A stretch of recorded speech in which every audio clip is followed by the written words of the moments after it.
There's a scene in Attack on Titan that I've been thinking about a lot lately. It's a flashback to when Eren, the main protagonist, is a baby, and there's this conversation about what Eren is supposed to become, like what he's supposed to accomplish. And his mum is like holding him like he's a little baby, right? So Carla, his mother, basically pushes back against all of it. Her response is literally, why does he have to be special?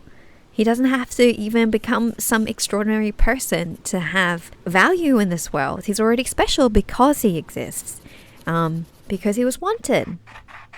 I don't know why, but that's been really tugging at my heartstrings lately. It really got to me. I think part of the reason it hit me so hard is because I don't think I've been particularly good at separating being valuable from being impressive. But, you know, I've been given opportunities to think about that just throughout life in general. I lost my job recently. I got laid off. I think it's just increasingly more common in the territory of, you know, working in tech with AI being incorporated into the modern workflow, quite literally being replaced by AI. So I've been in this really weird transitional period where I don't really know what's next. My husband and I have been thinking about moving. Like, we want to be closer to family. We want to be closer to ethnic restaurants and grocery stores, period. Like, but things have been up in the air. It's been kind of scary to think about what's next. I don't know what I want to do for work. I'm thinking about what I want my creative life to look like. And I've been placing this weird pressure with not knowing upon myself, and like I'm supposed to have a plan, like in my mid-30s, come on. Yeah, and we don't have any children. I don't even know if that's like a certain thing for us at this moment, you know, and I'm supposed to explain what I'm doing next, and you know, I'm supposed to turn this uncertainty into like some compelling story about how I'm gonna like reinvent myself. And I'm not saying that other people like are necessarily telling me this explicitly. This is just my internal narrative lately. Anyway, and meanwhile I'm just sitting here making a shrimp bag.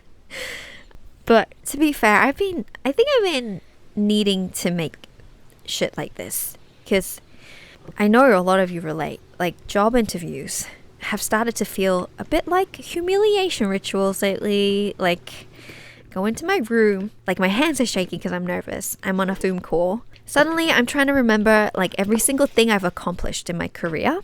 I've been in product design, by the way, for the last several years.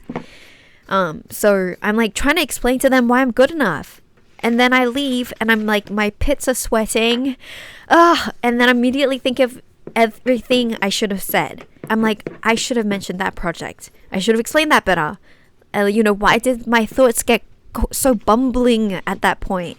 And then I replay it in my head for like 3 days, and then I get rejected. And then like intellectually I know that rejection isn't like an objective measurement of my ability, but it's really fucking easy for my brain to turn it into one. So I've been trying to untangle that lately because I know I do have skills. I've spent years like learning them. I've pivoted before, I've made things, I've worked on things I'm proud of outside of So What Studio. I know that I'm good at some things, but I don't want my confidence to become dependent on constantly proving those things to somebody else. I know that's part of the contract. That's okay. I'm not saying I have to exist outside of it. I'm just saying, like, I just want to be reminded that I don't need somebody else to decide whether I'm special enough.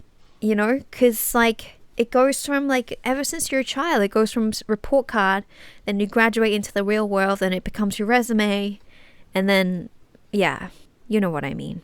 Okay, anyway, so I think that's why that little scene in Attack on Titan has been sticking with me, because Carla isn't saying Eren isn't capable of becoming something great. She's saying like he doesn't need to become something great in order for his existence to have value. And I think there's a difference between those two ideas that I've been losing sight of.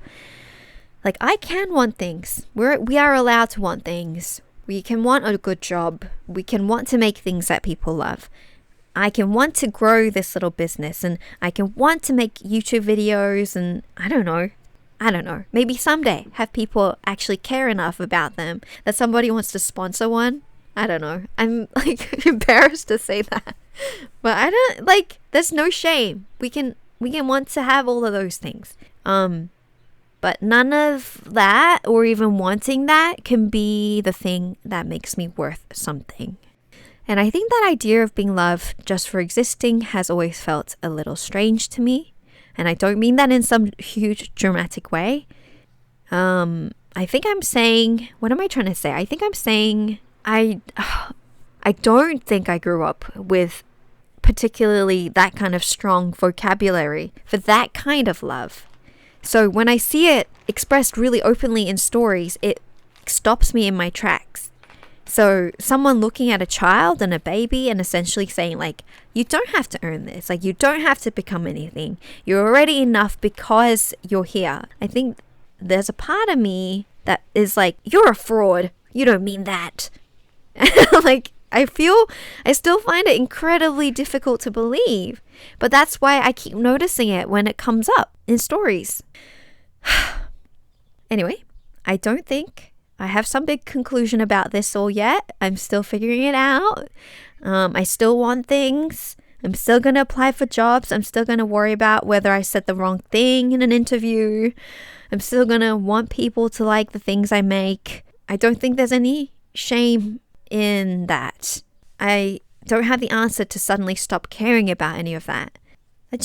Guys, I don't know. I just want to remember that the outcome isn't the final verdict on me. So maybe I get the job, maybe I don't, maybe we move, maybe we don't. You know, this little creative thing I'm building becomes something bigger, maybe. Or maybe it just stays something because I just really like fucking making things. I don't know. But I think I'm trying to get a little more comfy with not knowing and remember that my life doesn't have to be particularly impressive to be mine. You know? Anyway, I made a shrimp.